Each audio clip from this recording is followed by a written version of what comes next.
जैसा कि हम जानते हैं कि हमारी ये पृथ्वी जितनी गोल है उससे भी ज़्यादा रहस्यों से भरी हुई है।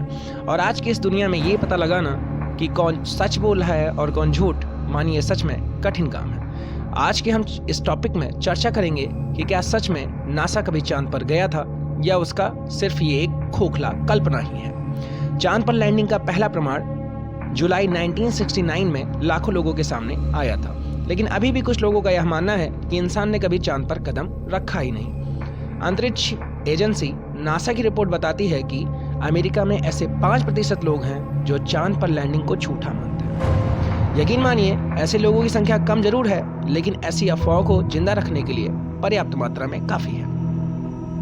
लोगों का मानना है कि 1960 के दशक में अमेरिकी अंतरिक्ष कार्यक्रम तकनीक की कमियों की वजह से चंद्रमा के मिशन से चूक गया था। इसके साथ ही ये भी कहा जाता है कि यूएसआर के खिलाफ अंतरिक्ष की दौड़ में शामिल होने के लिए और बढ़त दिखाने के लिए नासा ने चंद्रमा पर उतरने का नाटक किया होगा।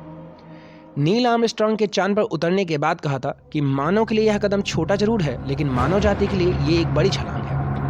इसकी प्रामाणिकता पर सवाल उठने वाली कहानियां अपोलो 11 के वापसी के साथ ही फैलनी शुरू हो गई थी। लेकिन इन अफवाहों और कहानियों को हवा तब मिलना शुरू हुआ जब 1976 में एक किताब प्रकाशित हुआ जिसका नाम था we never want to the moon. इस किताब के लेखक बिल केंसिंग थे, जो नासा के जनसंपर्क विभाग में काम कर चुके थे। इस किताब में कई ऐसी बातों और तर्कों का उल्लेख किया गया था जिसके बाद में चांद पर इंसानों के उतरने के दावे को झूठ बताने वाले लोगों ने भी समर्थन किया।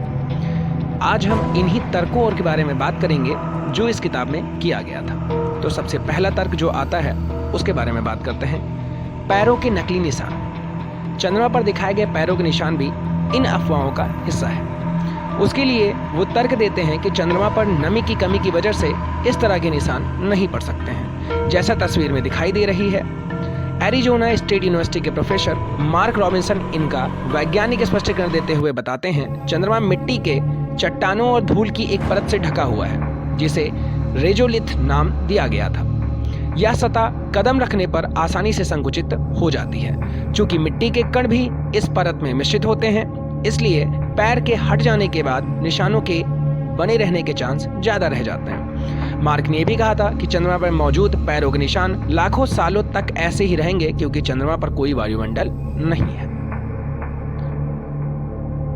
दूसरा तर्क जो इस किताब में सामने आता है वह है बिना हवा के चांद पर लहराता ये झंडा। किताब में उस तस्वीर को भी शामिल किया गया है जिसमें चांद की सतह पर अमेरिकी झंडा लहराते हुए दिख रहा है। यह झंडा वायुहीन वातावरण में लहरा रहा है और तस्वीर में पीछे कोई तारा नजर नहीं आ रहा है। कैलिफोर्निया विश्वविद्यालय में शोध कर रहे खगोल शास्त्री माइकल रिच कहते हैं कि इस दावे को झूठा साबित करने के लिए वैज्ञानिक तर्क दिए जा सकते हैं। वो बताते हैं कि नील आर्मस्ट्रांग और उनके साथी बज अल्ड्रिन ने अपने बल से इस झंडे को सतह पर जमाया था, इसलिए उसमें सिलवटें दिखाई दे रही हैं। इसी के साथ मैं आपको बताता चलूं कि ऊपर बताई गई सारी बातों का खंडन किया जा चुका है, लेकिन मानने वाले अपनी बात को मानते हैं और ना मानने वाले अपनी बात को नहीं मानते हैं। फिर भी ये काफी प्रसिद्ध है और दुनिया भर में ये सारी बातें फैली हुई है। अब सच क्या है, झूठ क्या है, ये तो नासा बता नहीं सकता। अब लोग अपने अपने विचारधारा के अनुसार नासा की छवि अपने दिमाग में बना करके रखते हैं। बाकी चैनल में कुछ नया सीखने को मिला हो तो लाइक कर दीजिए, सब्सक्राइब कर दीजिए। जय हिंद, जय भारत।